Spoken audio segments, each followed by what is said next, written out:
Today I'm going to show you how to remove filter in Google Sheets, whether you've finished analyzing your data or simply want to view your spreadsheet without any restrictions. Knowing how to quickly remove filters will help you work more efficiently with your data. First, open your web browser and navigate to workspace.google.com. You'll need to log into your account using your credentials. Make sure you're using the correct Google account that has access to the spreadsheet you want to work with.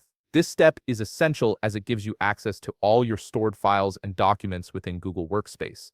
Once you've successfully logged in, you'll be directed to your Workspace dashboard. Here you'll see all your recent files and folders. Take a moment to locate the specific spreadsheet where you want to remove the filter. Click on it to open the file. The spreadsheet will load in a new window, displaying all your data and any existing filters that have been applied. Now here's where it gets interesting because Google Sheets actually gives you 3 different ways to remove a filter, and I'll walk you through all of them so you can choose whichever method feels most comfortable for you.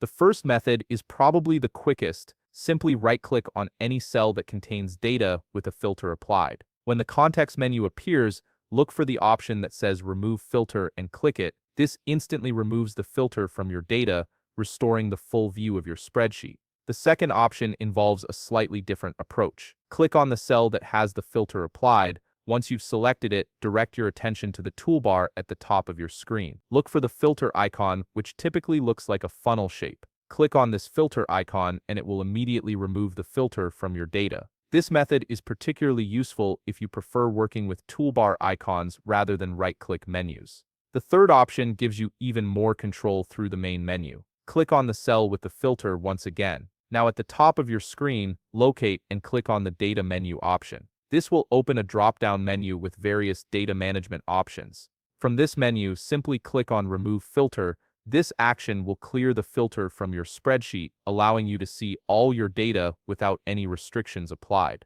All 3 methods achieve the same result, so feel free to use whichever one fits your workflow best. The beauty of having multiple options is that you can adapt your approach based on what you're doing at the moment. And there you have it, 3 simple ways to remove filters from your Google Sheets. If you found this video helpful, please leave a like, subscribe, and see you in the next video.